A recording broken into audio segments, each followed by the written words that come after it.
excited. I am too. I am. This has been what, like 2 months into planning? Because I remember when we first planned it, it still was like a few weeks before we got it on the books, and then I had to cancel. Yeah. It was like what, 4 weeks later? Yes.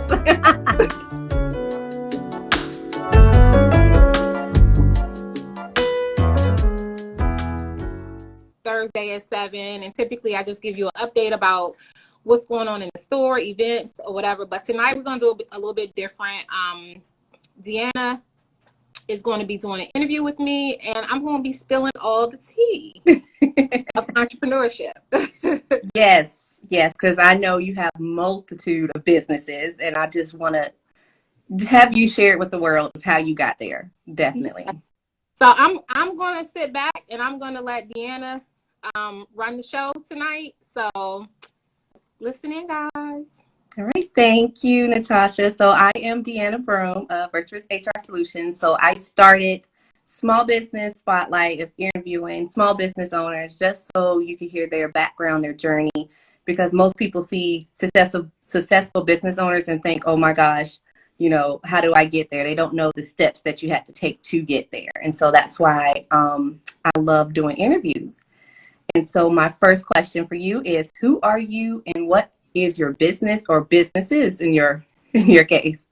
Okay, so I am Natasha Cameron, and I consider myself a mompreneur because I'm a mom first, but I own several businesses. I have a nonprofit. I'm a published author. I sit on one of the local chambers boards. I'm a member of 2 other chambers, so I have a lot going on. So that's why I'm a mompreneur. All right. Well, yes, of course. I'm a mompreneur too, but I want to be like you when I grow up and have all this going on. So what did you do before you started your first business? What were you doing? So it's funny because I feel like I've always been an entrepreneur or had it in me. Mm-hmm. Because I can remember like 20 years ago starting a business. I mean, several businesses I've started over the years, and you know, they just didn't succeed. And I'm like, okay, well, what I'm gonna do next? So I was like really I was really a serial entrepreneur because I was always trying to figure out, okay, I want to start my own business. But of course, while doing that, I did always work. I initially went to school to be a youth probation officer. I don't know. I was like, where did that come from? I wanted to be a youth probation officer, and I went to school for that. And how I actually got into the field for my property management company is that I was working at a school for children with behavioral issues and learning disabilities. And they had just came out of like some form of like detention center. Oh. And in the summer, because it was school, they were closed. Okay. And when they closed, I was unemployed. So this particular year, I decided, okay, let me just send my resume out and try to find an admin job or a receptionist job or something like that. Yeah. And I did. And so at that time, the biggest property management company on the East Coast reached out to me, and I went in there as a receptionist. And then I was like, wow, they do different things every day. And just so happened, one of the community managers, a high level community manager, she was a Black lady, and she took me under her wing and kind of really became my mentor without knowing it, because I was like, hey, we became cool. We became friends. And I'm like, hey, I mean, I really like doing this. Like, how can I like get my license? And so she was like, if you serious, I'll show you everything I know. And she did. And so she took me under her wing. Every meeting, she was like, come to this meeting. Okay, go take this class. And the rest is history. I never looked back after that. Okay. So she was your coach or your guide to property management. Mm-hmm. Okay. Well, see, I like how that lines up, how God lines people up for you. Absolutely. Absolutely. And it's crazy because to this day, we still communicate. I remember when my husband and I moved out here, I was kind of like, I was unemployed for a little bit. And I'm like, do I even like it in Georgia? Originally from DC, so I would go back home. Like at that point, my mom was still there. So I would go back home like literally 2 to 3 times a month, like flying home or something, because I was homesick. Yeah. And then I called, I was like, I think I want to come back. And she was like, you know, I got you a job. Whenever you want to come back, I got you a job. And then I went back there for a little while and worked under her again. And it was just like, we just always remain connected. So. Oh, that's amazing. Yeah. I'm glad that you can still talk to her. So when did you know it was time to get from up under her and start your own business? I was actually trying to start my own business while I was still under her. Oh. So that's what really made me know that, you know, entrepreneurship was for me. So even at that time, as I was working under her and for that company, I was where they kind of had me at, you know, running the communities. I was out there trying to figure out my own thing. Like, okay, they do this here. How can I do this? How do I get this license to try to like start my own business and all of that stuff? But I really didn't branch off and do my own thing until 2012. Okay. Yeah. Let's see. So did you have any support in the beginning when you started? Support as in like family or? Family, friends, anybody.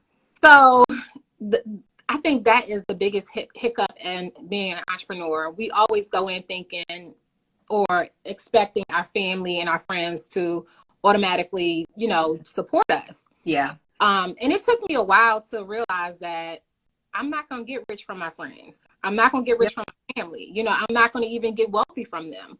Yeah. So I had to really disconnect myself with that mindset and thinking that my family and my friends owe me that. Exactly. You know what I'm saying? I mean, when you think of it like as family or friends, you kind of you have the expectation of them. Yeah. Their family or their friends, but the reality is typically your supporters are like strangers. Yeah, exactly. The only person that I can really say has supported me like 1,000% since I've been doing what I do is my mom. She's been there through the ups, the downs, yes, closings, the late nights, the long nights, the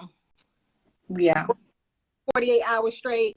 And like, if she was not here for me to support the things that I try to do, I wouldn't even be able to do it. You know, even like right now, I'm juggling, you know, a full-blown property management company and then the beauty supply store. If she wasn't sitting up here Monday through Friday from 9 to 3, I wouldn't even profit. You know what I'm saying? So I'm just like, she has been my biggest supporter. I mean, many nights I'll get off work and Alima has already been bathed. She's eaten, you know, all of that stuff for me. Yes. And in return, I'm going to take care of her. So. Yeah, exactly. I hear that. Yeah. I've been there. But besides that, I've been disappointed a lot. Expecting friends, family and stuff. Yeah.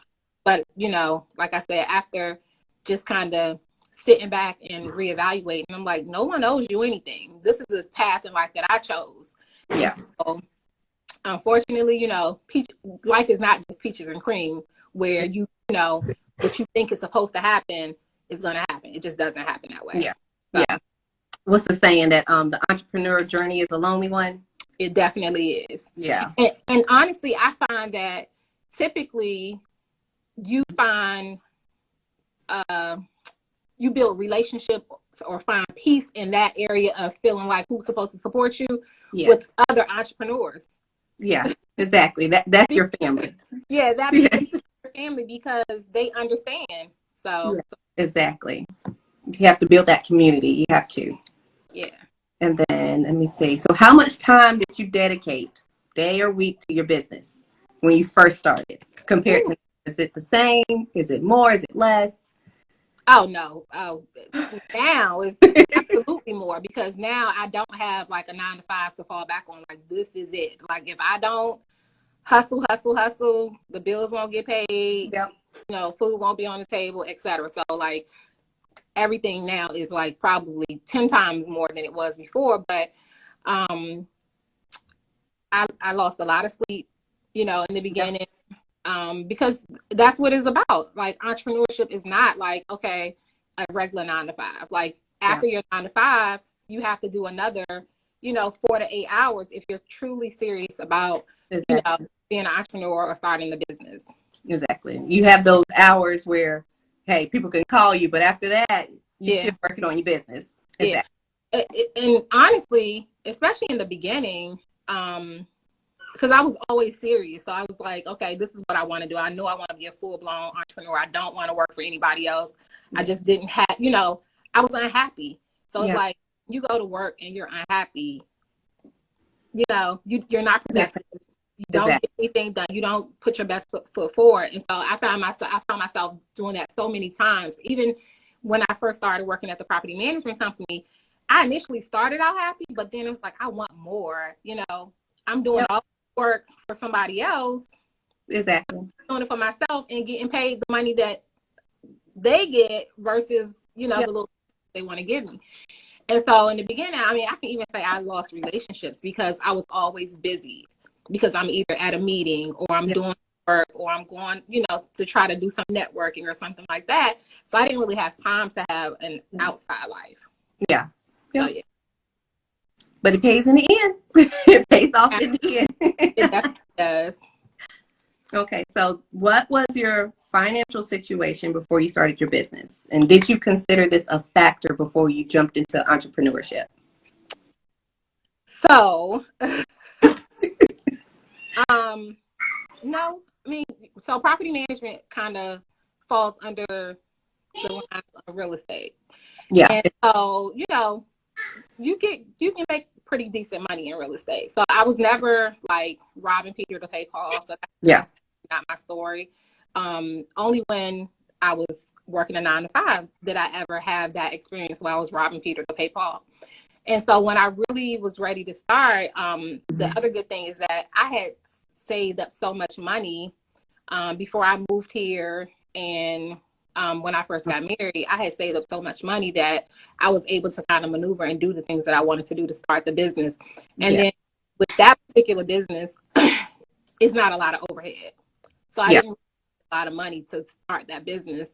It was just, you know, really your Secretary of State and all of that stuff. Now, when you start talking about the beauty supply store,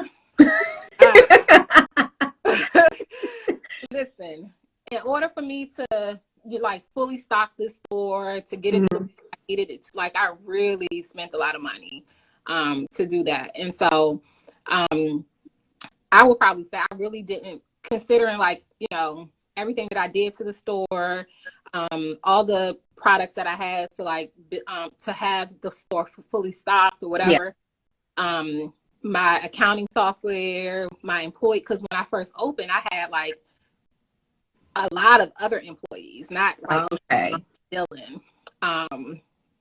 And so honestly, that first year I didn't see a penny profit at all. I kind of really I probably didn't even break even, to be honest, because I had to put so much money into the store. So it was like two different, because you had a service and then now you have products. So so you know how to manage both of them, the service side and then the product side of it. Absolutely. So what were your fears when you first started, or did you have any? I did. One was, with the property management company is typically owned by middle-aged white men. It's very, very, well, out here, there actually are none. On the east side of Atlanta, there are no Black-owned, women-owned property management companies. So I am the one. So that was the biggest thing, like being taken seriously, like, you know, and all that stuff. And so how I did that was I just started showing up. Like, I mean, I'm here. So God will accept me. I mean, you don't have, I mean, I'm not going to let you run me away because I'm a female and I'm Black and I'm young. So what's up? I'm coming to the golf course. Hey, you know, I'm here. But initially that was definitely a fear, because it's so dominated by middle-aged white men. It is.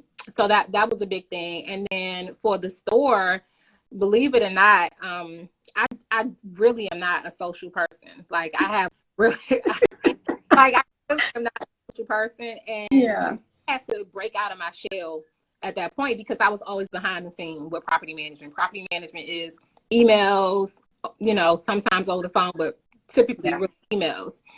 And so I really didn't have to do a whole bunch of face-to-face interaction. Never had to, be at events or anything like that. Exactly. All I had to do was go to the real estate board and take my test and keep it moving. But with the store, I'm like, okay, I want people to come support me. I want people to come and buy products. I want to be relatable because, of course, we all know that, in order to really have a business that you're really selling, people want to know you, like you, trust you, right? Yeah. So I just was like, okay, how do I do this? So I started showing up. I joined the chamber. I started going to networking events, even though I was scared out of my boots. I started people. I mean, I really probably didn't get my first quote unquote friend in Georgia until 2017, 2018, and I moved here in 2012. So I was really in the house, go to work in the house, go to work in the house. Yeah. But I started kind of being on the scene, showing up. People started recognizing me, recognizing my name. So that was scary because I'm like, I'm trying to open a beauty supply store and I don't know none of these women out here. So how am I gonna sell something? Exactly. But, I kind of got over that fear and just did what I needed to do to meet people and connect with the community. Yeah. So if you wanted to sell, if you wanted to make money, you have to get out there. You can't be on the phone behind the computer all day. Yeah, unless you're doing, unless like you said, property management. Yeah. Yeah, but not with the beauty supply store. Yeah. Yeah, those online businesses. So technically mine is online, but still I want to serve my community first. So I have to get out there. You have to. Right. I don't like public speaking, but I'm going to be out there. I'm going to speak. I'm going to show my name. Right. So it's funny that you said that because that was a super huge fear for me. Even now I find myself getting choked up, which is why I started doing the lives. I think people, why is she on live every Thursday? I mean, she don't have something new every week. I try to have something new every week, but honestly, I do the lives more for myself so that I can start connecting with the community, so I can get engagement, and so that I can kind of learn, how not to be so scared to speak in a crowd. Even though it's social media, it's still, I see people on there, they're saying stuff. I know people hear what I'm saying, so I'm like, okay, I got to make sure I'm talking. I got, exactly. Yes. I know when I first started, I used to look away all the time, and I was still nervous. But and I still have those moments. But because I'm doing it consistently and weekly, I'm getting more confident. And sometimes I have to have a glass of wine to relax the nerves. Yes. Yes. Smooth off the rough edges. Yes. So if you want, my suggestion, if anyone watching, if you want to start off with live, start off with your stories first because they're short. They're 15 seconds. They go away, and then build yourself up to the lives. So definitely do that. Right. Well, I just jumped right into it and did YouTube. So right.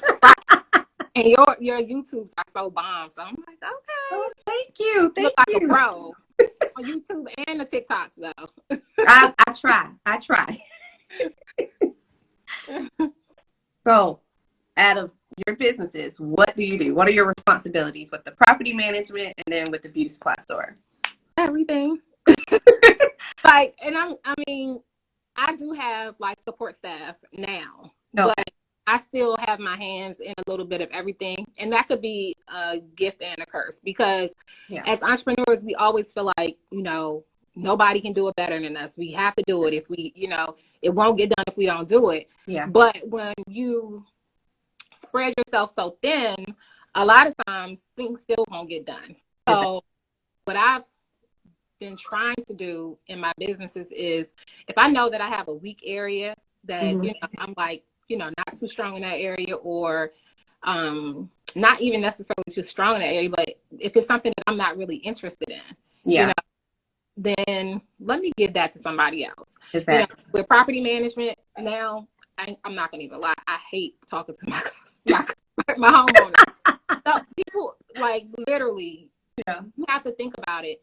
I have communities that may have like 200 homes to like 1,500 homes, right? Oh my goodness. So this is 200 houses with 200 or more different personalities. Yeah. I get the good people, the bad people, and all the people in between. Yeah. And so when my career first started in property management, I was a people pleaser. I needed to make sure they liked me. I needed to be, you know, if they curse me out, I just listen to it. Not before. And because I know my fuse is like that with them now, yeah, I get that away. So I have an answering service that, you know, answers all of my customer service calls when it comes to the property management, and then they'll direct the calls accordingly. That way, I'm not just talking to somebody crazy like, I sent my check in a week ago, yeah, or whatever. So, yeah. So yeah. So, but it's a learning curve. You know that you're burnt out with something in your business, then it's time to definitely pass it on. Exactly. Yeah. So if you know you're not good at social media, not consistent on social media, hire somebody to do your social media. Yes, for sure. Yes. So don't, because if you sitting there trying to do it and you just getting frustrated and you're not going to do it, it's going to hurt you more than, like you said, hurt you more than help you. Yeah. Or if you really don't know what you're doing with social media, you could take something that should have only taken like, 10, 15 minutes, and it ends up taking you 3 hours. And that is not effective in your time management. So you have to be very careful with that. Yeah. My downfall was perfectionism. So even though I know how to use social media, I know how to, make it look pretty, I'm sitting here and looking at every little detail, everything. And so it takes me 3 hours to make this one little post. And I'm like, no. So my thing is just do it, proofread it, and just send it. Don't, because if you look at my posts, I have typos, I have all this other stuff. I don't care. Just put it out there. You know what I'm talking about. But here's what I would say. A tip when it comes to that, like, you should have a team. So you should have, like, when you consider the people that you're friends with or the people that, are in your entrepreneur group, then there should be somebody that can do a little bit of everything. You should have a realtor, you should have an attorney, you should have an accountant, you should have someone good in English, someone who's good, you know what I'm saying? So that when one of you fail in that area, somebody else is peeping it. And I'm just going to give this example, like myself and Ayana, if I post something, she's definitely going to read my post. Yeah. And if she sees the typo, she's going to screenshot it, text it to me like, hey, go fix this. And I do the same thing to her. So having someone accountable in those areas will also take a little bit of stress off of you as well. You know what I'm saying? Exactly. Yeah. That's that community, that entrepreneur community that you need. Exactly. Family. Yep.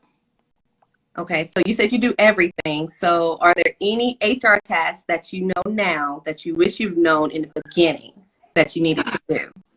I had an answer for you for that. Because I was like, oh, let me tell her that. Yes, but I can't remember what that was. Any HR things that I know now that I wish I knew in the beginning.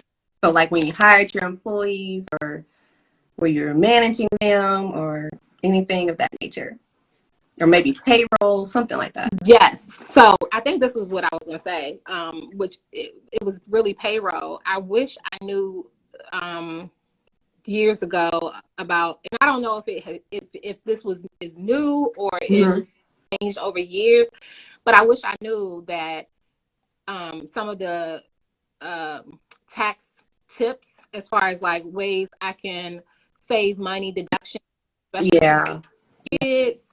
I think this year is what, $12,550 that you can pay your children in order to have that write off. I wish I knew that before. Yeah. You get that per child. Yeah. There's really not an age limit as far as too young, and I think it goes up to like 17. But I'm like, how many times Alima has done like a photo shoot for 80 Beauty and Hair that I could have paid her for just so I could write that off. So I definitely wish I knew more tax write-off tips.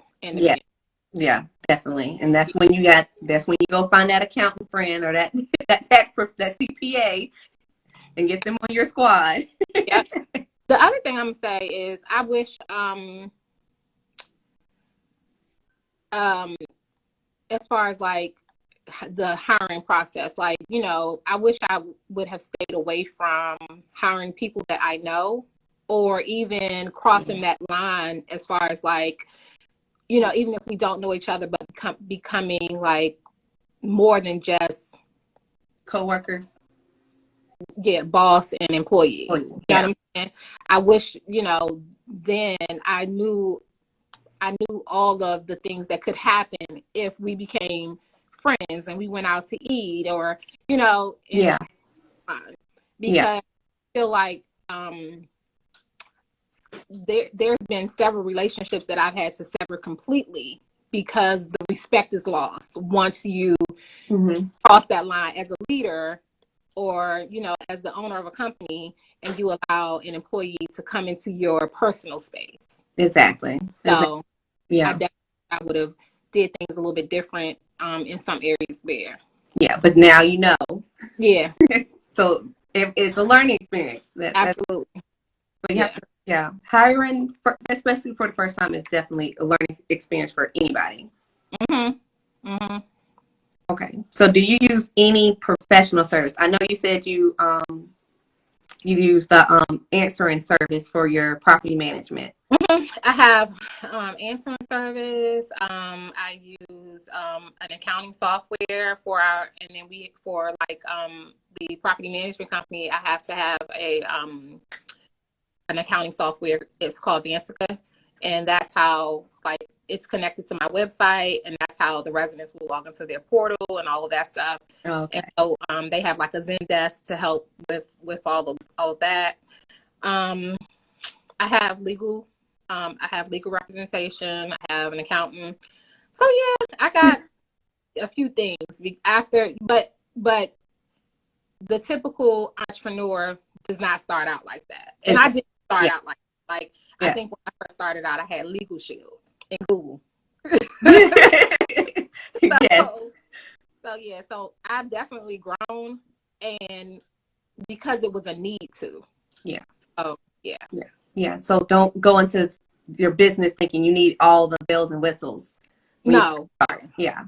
I'm gonna say when you first start out, you know, your best friend is probably between an HR person and an accountant.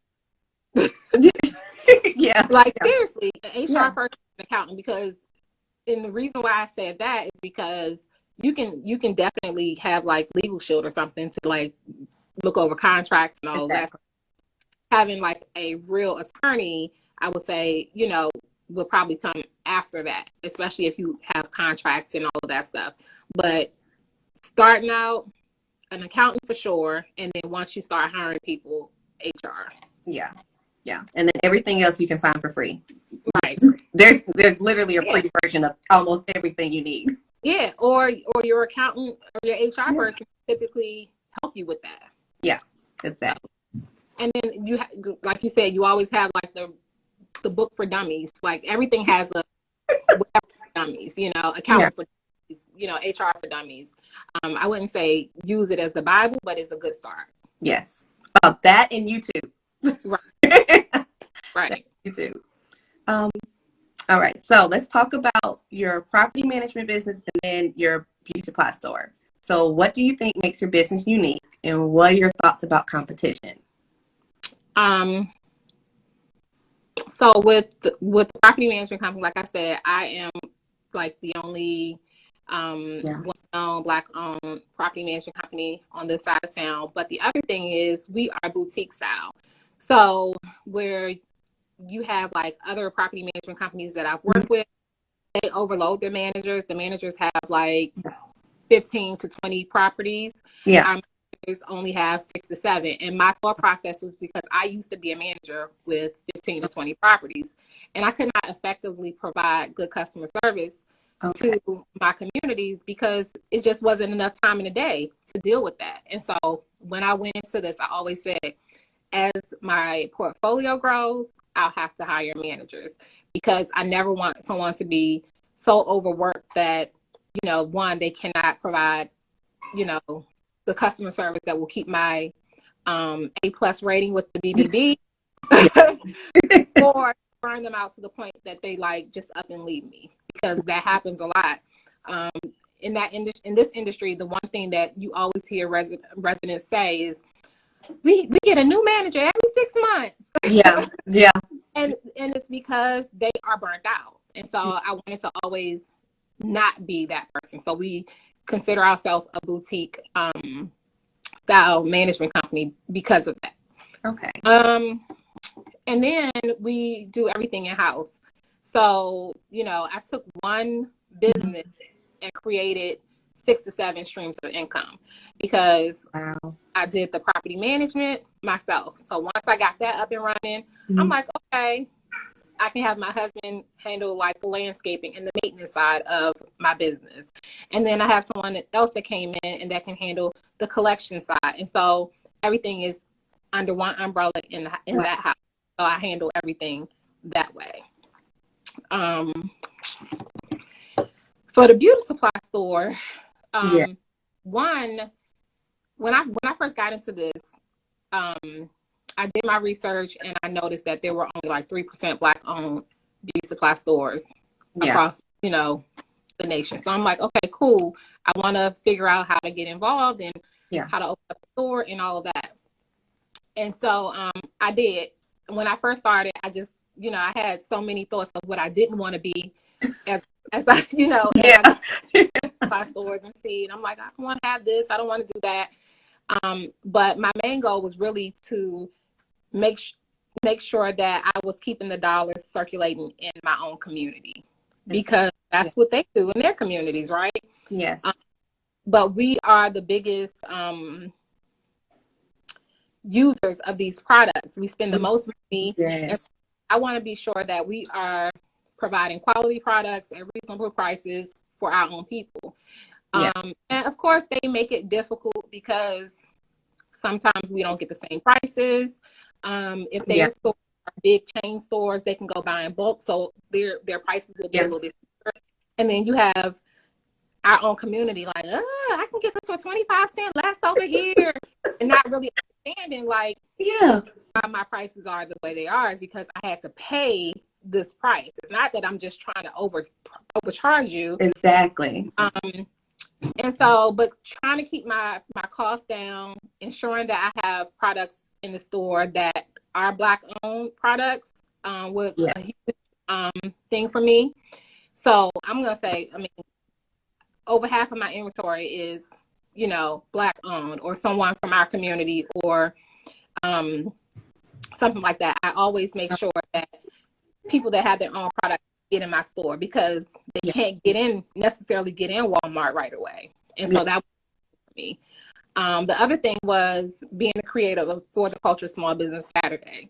That was a big thing for me, because when I first started out, I spent boatloads of money doing pop-up shops for Talia Wajid and you know, all types of hair shows, spending $500, $700, $1,200 for a vendor table, only to get to the vendor show and the same products that I was trying to sell were there and had booths, and the products were like $3, $5, and I'm like, I can't compete. And so I never took those lessons as like a loss. If anything, I took it as a learning experience. And what I did was network, and I met other women that had their own product or something like that. And then eventually they ended up coming in the store. So I still kind of won, but that's what really birthed for the Culture Small Business Saturday. And so when I first started it, I was like, okay, I want to give people that have their own brand the opportunity to come in the store, to do a pop-up shop, to get their brand out to the community, because they don't have anywhere else to go, and I want to do it for free. I want them to be able to come and do it for free. So that was the birth of For the Culture Small Business Saturday. So people come here on Saturdays and do a pop-up shop. Now I do charge a small fee, because that first year I had people like signing up for 3 at a time, and then they wouldn't even show. Like, they would book the time up. Oh, wow. People might want it, but because they booked it, I'm like, okay, somebody has it booked already, and then they wouldn't even show. So this last year, and I think it was like last year, or was it this year? Last year, I started doing a small fee just for people to, kind of take it seriously. Yes. Because I know that, you don't value something if it's free. Exactly. The fact of the matter. Yeah. If you got to pay for something, you take it a little bit more serious. So yeah. It's still only like $25, but that really goes towards, doing an ad on social media or something like that. Yes, exactly. And I love that you said nobody values anything that's free. So yeah, that's exactly right. So don't give away too much free. Right. You get them free, give away something free to get them in the door. But after that, they have to pay for it. Right. Exactly. All right. So how many employees do you have altogether? At the store, 1, 2, 3. My girl just left. She was a good employee too. But so 3, and then property managers, so 6 between the store and the and Thomas Williams. So how do you manage all these different personalities? So at the store, it's family. So it's okay. Dylan and Sophie. I mean, they're all family. So I have to manage them. I think they probably have to manage my personalities when I'm dealing with business stuff more than so with them I don't really have to manage anything. And then so far with Thomas Williams, my crew now is good. It's really good. But I have had employees with Thomas Williams before that I'm like, ooh, wow. Now, and after they parted, let me take that back. I've had some crazy people at AD too, especially in the beginning. I ain't gonna even lie. In the beginning with AD, when I got crazy workers, I just fired them. Yeah. I know I keep telling you that, but I did. That's true. Like, yeah. No, I'm not dealing with this. So yeah, I did. Like I had I had a group of girls that was all working together. They started at the same time. Mm-hmm. We're friends, and then they hadn't even worked with me for a month, and they all decided that they were going to take vacation for a week. What? I'm like, okay, cool. Okay. So I didn't say anything. I let them go. They come back. I didn't say anything then either. And then I started getting text messages like, "Are we getting back on the schedule?" I was like, "No." And so I feel like, in situations like that, that's where HR would step in. Where you don't necessarily have to be the face of everything, HR and accountant and this and that. Yeah. But yeah. So yeah, normally I don't deal with I just don't deal with like crazy personalities well. So before I'll just like be like, okay, bye. Yeah. And I know this is bad saying this to you as an HR person, but I do. Like, I've had to do that several times, and I'm just like, hey, this doesn't work for me. But over the years, I've gotten better. Okay. I've gotten better. Yeah. But I've had some crazy stuff happen at the store. I've had people at the store on live arguing, like. Oh wow. Yeah. I've had crazy stuff happen at the store, and at that moment you're like, how do you deal with that? Yeah. And so that's why I said it's important, like, once you start hiring people, to have, like, even if it's not necessarily an HR person, maybe have an HR person do like an employee manual or something, so that you don't have to make decisions as you go along. Yeah, exactly. And you can just go back to, exactly, here's my employee manual. You have, violated 5.2. Yeah. Unfortunately, I gotta let you go. But I've had a few times that I've had to like figure it out right there because some crazy action happened. And I'm like, what the hell was they thinking? Like, like, do people really do this? Yeah. So I try to think about,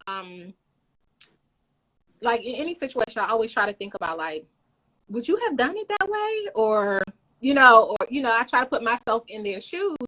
Yeah. But in some of the situations that I've been in, I'm like, I would have never done that dumb stuff. So I just don't.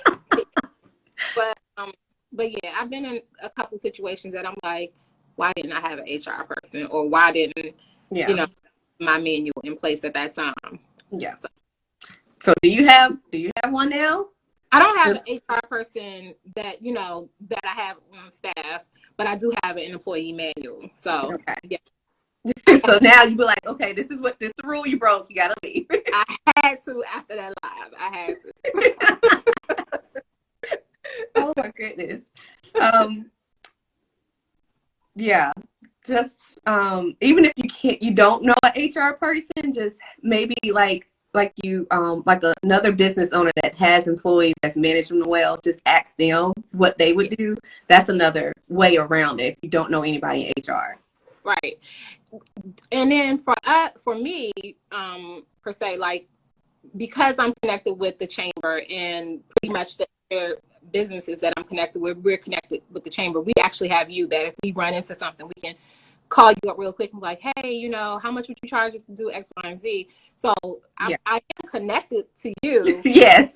But I don't have anyone that I have like on the books that is like my HR person, just for Thomas Williams or for AD. But we do have employee manuals. But if I run into something, now I know that I at least have you to reach out to. Yeah, and anybody else that's watching it, I'm here. I'm available.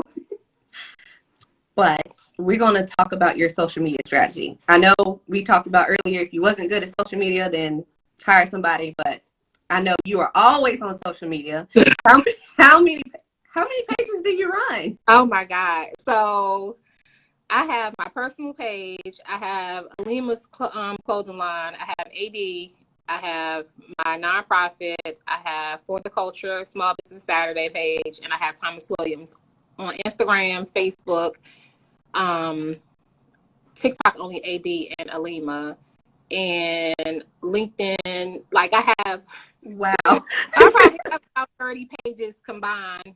But the good thing about it is with social media, you can link them together. So as I'm posting on Instagram, it'll post on Twitter, Facebook, and all that. So I don't have to, go into different apps to do that.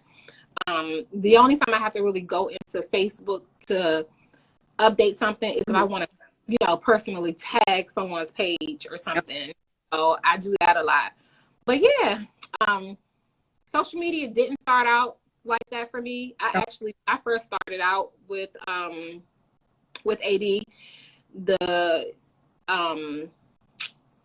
company that I hired to do my website and all. They kind of handle my social media for a little while, and then I met some sisters out here that had their own hair care brand, and they also had like a social media marketing firm. And so I started working with them. So I worked with them for a little while to do social media. And then I don't know what really made me take over my own social media, but I'm kind of regretting it. And I'm actually thinking about like giving it to somebody else again, because it just is a lot, especially now during this pandemic and everything is online. Like in order to stay active and to stay seen, you kind of have to post like 3 times a day, especially for AD.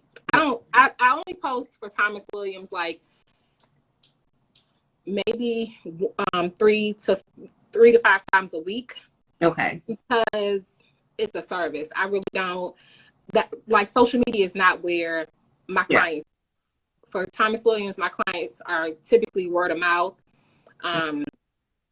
networking events, next door, anything dealing with home ownership or whatever. That's where my clients come from there. But with the store, I mean, I literally have to post like 3 times a day to stay active and stay ahead to make sure that, Exactly. you know, my content is engaging and all of that stuff. Yeah. And honestly, after after December, I haven't been on it that much. And so I just feel like I'm kind of burnt out in that area. Yeah. I really feel like I'm about to shift and give it to somebody else because I'm kind of tired. Yeah. Yeah. That happens. But it's also good to know where your customers find you. Like Right. my last interview with Rob the Blonde Mechanic, she said Mhm. most of her people come from Facebook. So that's where she shifted her focus was because Facebook. She said that's where most of her people are. So she knows to shift it from Instagram to mostly Facebook. So it's good to ask your customers, hey, where did you find me? So that way Right. you know which one to focus on more. Right. Yeah. I think my customers that are ordering online, Mm-hmm. they or on Instagram. I know they do. Yeah. And the customers that come in the store, they find me from Google. Oh, And okay. I don't even think about Google, but Yeah. Google is like a top-notch resource. If you don't have a Google My Business page, get one. Yes. And run ads on it, post pictures on it. Yeah. Make sure all your information is up to date and current. Yeah. Because it matters. And make sure people are on there and doing reviews. Yes, exactly. And Google Google has bought YouTube. So if you do like videos, even if it's like a 2-minute video, like you do your 2-minute review, that when they search Google, they'll pull you up your video as well. So you're right. Another thing. It's funny that you said that. That's something new though, right? No, I think they had YouTube for a while because you notice every time you search something on Google, you see YouTube videos. But the reason why, you know what? I'm tripping because I just really like the 2-minute review because I was like, I didn't see all those before, but now I do. But it's only because like 2-minute review is only probably maybe 4 months old, so that's okay. Like I just started seeing those YouTube videos but that's why. Yes. All right. So, how do you measure success?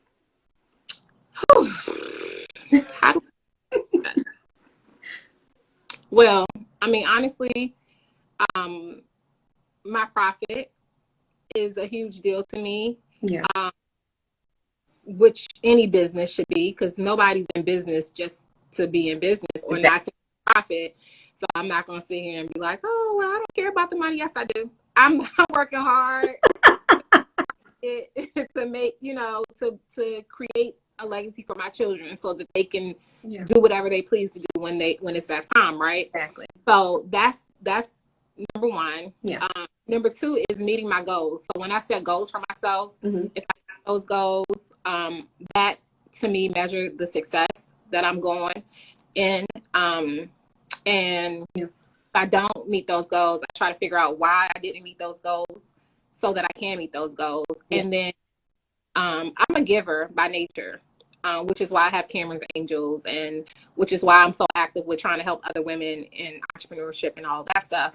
And so just helping other people, like, to me, that measures my success. Yeah. Today, I posted on my personal page, it was a Tea with Tasha. It's like a little episodes I do every supposed to be Women Crushing Goals Wednesdays. But I do like just a little tip. And so I basically was saying how you live, you prove how you live by what you do, right? Meaning if you are about women empowerment, you have to live by that every day. You can't just say I'm about women empowerment, but your walk doesn't show that. Exactly. And I reference, I think, Luke 8 in the Bible, and I'm not really, I have a relationship with God, but I'm not a religious person. But I reference that because it said, and I can't quote it verbatim, like, if you have 2 shirts, you give your neighbor one. If you have a bunch of food, you give your food away. And it's the same thing with entrepreneurship. I get irritated when I get on social media, or even in some of the entrepreneur groups that I run in, when women or people in general is, they don't want to share information. They, and I'm not saying give, everything, Yes. but as a leader in the industry that you're in, in order to become or stand out, sometimes you have to show that you're the expert. Yes. And when you're the expert, you're teaching people. Yes. Right? Yes, exactly. When I can help other people learn and scale their business or go to the next level, to me, that measures a part of my success as well. Because it shows when you're not worried about what the next person is doing, or if the next person is going to, take an idea, or, if the next person will get to the next level before you because you've shared information. Yeah. That shows a level of growth that will help you succeed anyway. Yeah, so. Exactly. So no one can, so even though you shared that information and someone else can use it, they're not going to do it like you. No. Yeah. Listen, that's the thing you have to take away from it. Exactly. What's for you will only be for you. Yes. Listen, God won't take your blessing and give to someone else, and he won't let your blessing miss you. I truly believe that. So I never worry about sharing information or, what the next person is doing, because your journey is not my journey. Even if we both have a beauty supply store, it's not going to be the same. Yeah. So. Yeah. Someone comes to your AD Beauty and Hair Beauty Supply store just for you because you're Natasha instead of the other one. So yes, that's what entrepreneurs, we need to learn, because there's so many different HR people out there, but no one's going to teach HR and do HR like Deanna's going to do. Exactly, because what God has put in you, he didn't put that in the next person. Yeah. And so that's what I want us to get away from. I feel like as entrepreneurs, we all have some type of similarity in our thinking. Yeah. Because we're entrepreneurs anyway, right? Yes. So we think along the same lines as far as like, starting a business or what we want to do or how we want to do it. But there's always going to be something that's going to be unique to you. Yep, exactly. Unique to your business. Exactly. So even if I went out here and opened, like some McDonald's, like, it's so similar, but there's going to be differences. That was probably a bad one because he was definitely copying it. But you know what I'm saying?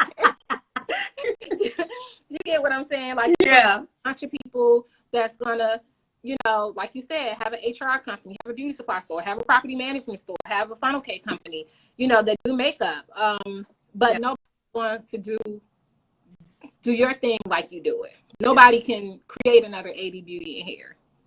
Nobody can create another Thomas Williams Management, because that is unique to me. So I don't focus on that. Exactly. I'm so glad you said that. All right. Last question is, do you have any questions for me? Any HR questions, anything that's on your mind? So I guess, I'm trying to figure out how to word it. Like, how would someone like partner with you? Like, you know what I'm saying? Like, as far as like HR is concerned, like, because you have your own entity, typically people will hire somebody to come and work in their HR department. Yes. How does that work? So yeah, there are HR consultants out there. I'm torn between what I am right now. I think I'm considering myself more of a business coach, just because of how I'm structuring what I'm doing.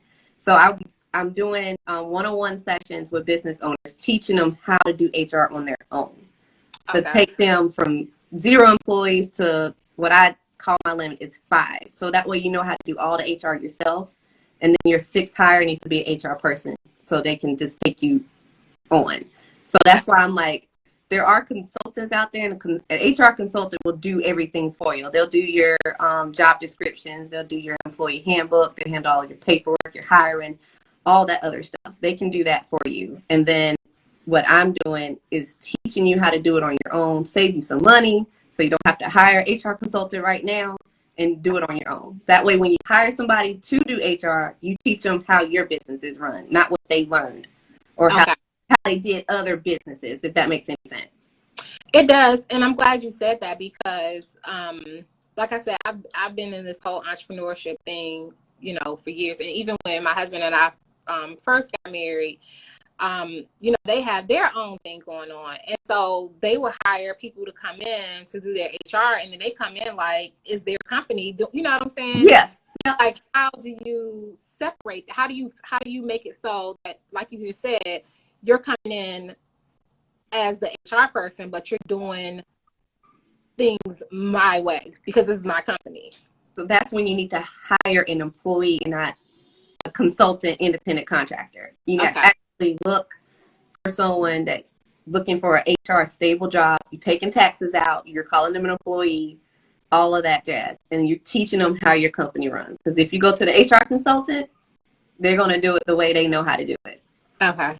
Yeah. So if you want someone for your business, just for your business, go hire someone just to be your employee for HR.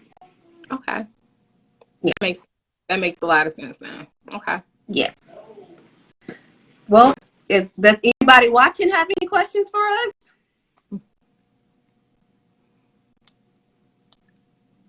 No, we had like a yes, a good group of people on. Yes, and I hope everyone learned something, took away some tips and advice. Yeah. I see a lot of hearts and loves. Listen, I'm glad that we finally got to yes. I am. What you do is amazing, you know, helping small businesses, especially, you know, new businesses. Yes. So, kudos to you. So guys, if you are in need of, you know, any type of trainings or just kind of somebody to hold your hand while getting things together, Deanna is definitely your person. Make sure you guys sign up for the next Stonecrest Chamber of Commerce meeting because she will be the speaker, basically giving you some tips about retaining good employees and all of that good stuff. Because we know in a day where that is hard to come by. I know that it has a little bit to do with both. One, you know, people kind of got comfortable being at home and a lot of people started their own thing. Yeah. But then the part is, as business owners, you know, I feel like some business owners are being a little shabby as far as with, you know, the pay, you know, so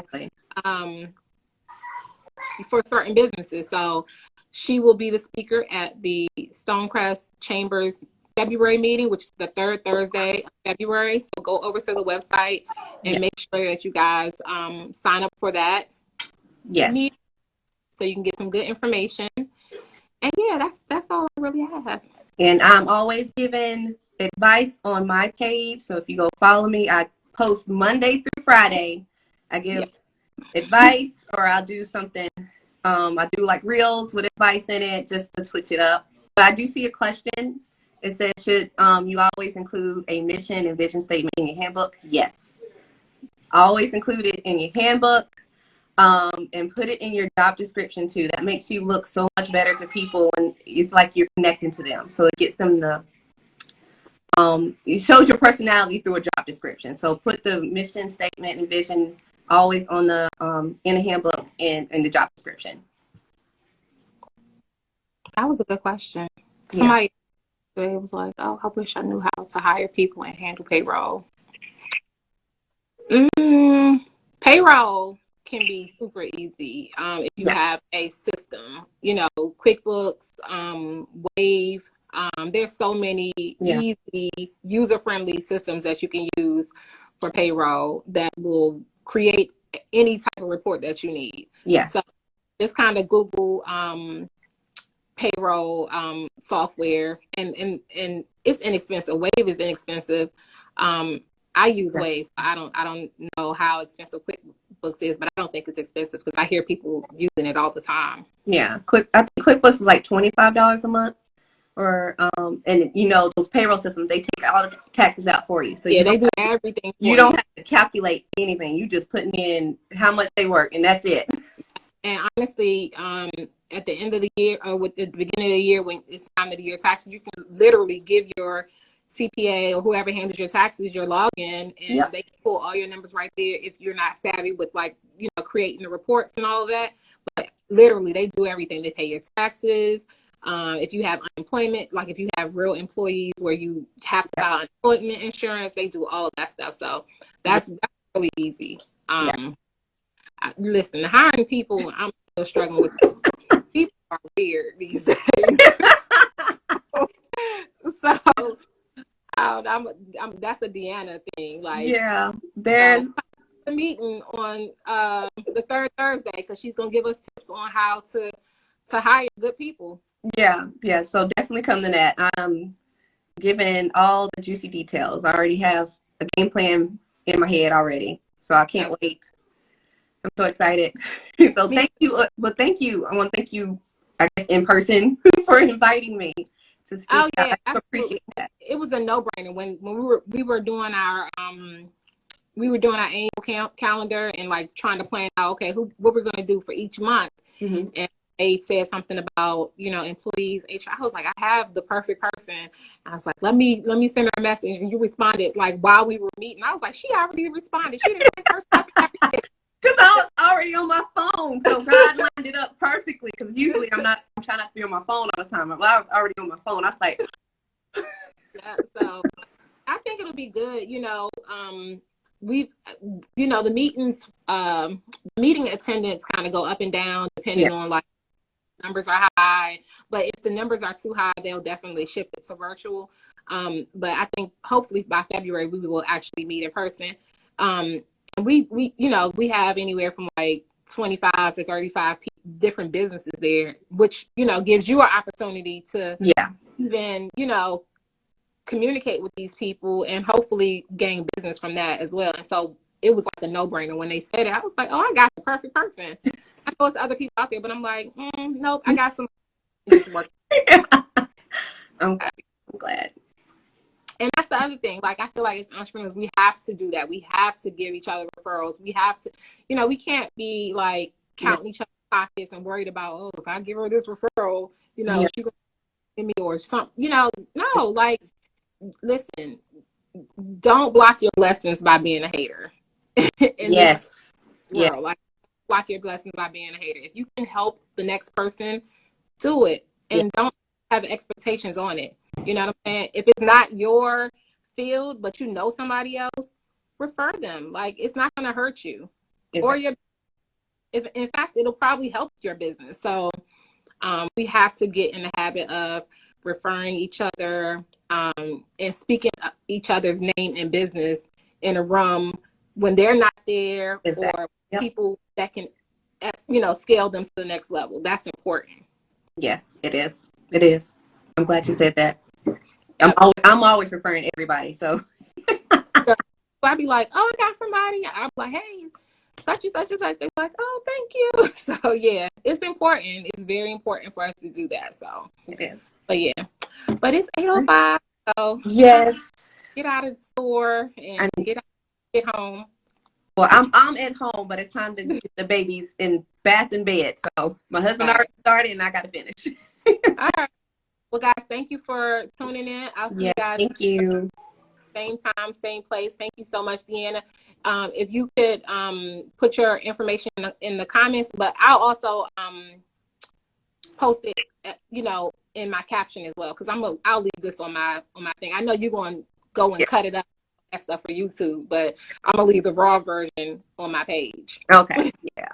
So I just put my website. I'm in the process of restructuring it. So if you visit it now, and if you visit it in 2 weeks, it's going to look completely different. So just be aware of that. And there's also a link in my bio. All right. Well, I will hopefully see you next Tuesday. Yes, I will be there. Okay.